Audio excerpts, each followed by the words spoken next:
to get those back at the county attorney's office where they're supposed to be by statute and under our state constitution.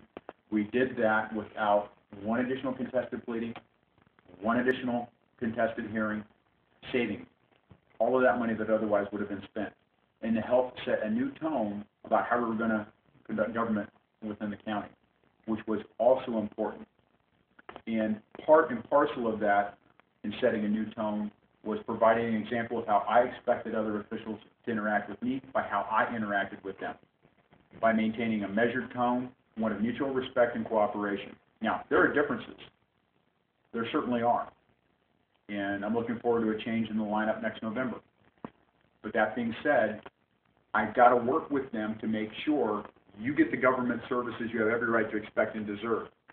You don't pay to see fighting.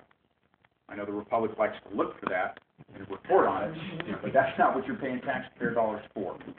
So that's what we've done. And in that effort, I've got to tell you, Chairman Andy Kanasik and Supervisor Max Wilson were great partners in helping to accomplish that transition of civil litigation functions back to the county attorney's office.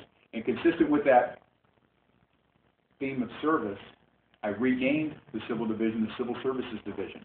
Again, the point being that if county agencies and officials are getting good legal advice, they're going to make better decisions on behalf of the citizens of Maricopa County, and that should translate into better services, fewer instances in which county government is being sued, and less money out of the treasury and out of your pockets.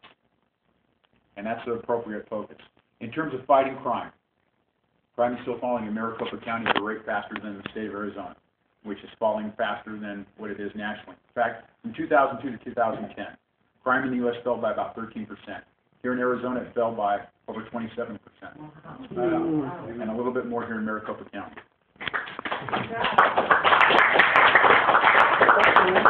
Now, how does that happen? It's not by accident. First and foremost, beginning in 2006, were a series of policies targeting the most violent, the most repetitive offenders among our population. And by removing them from our community and warehousing them as long as possible, we've seen a significant impact.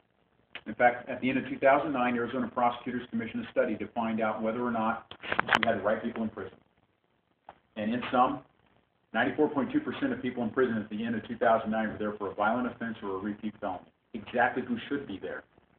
Of the remaining almost 6%, 62% of those are drug traffickers.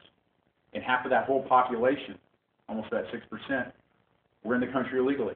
Not necessarily those who entered the country illegally, it was even those who stayed beyond their authorization to be here.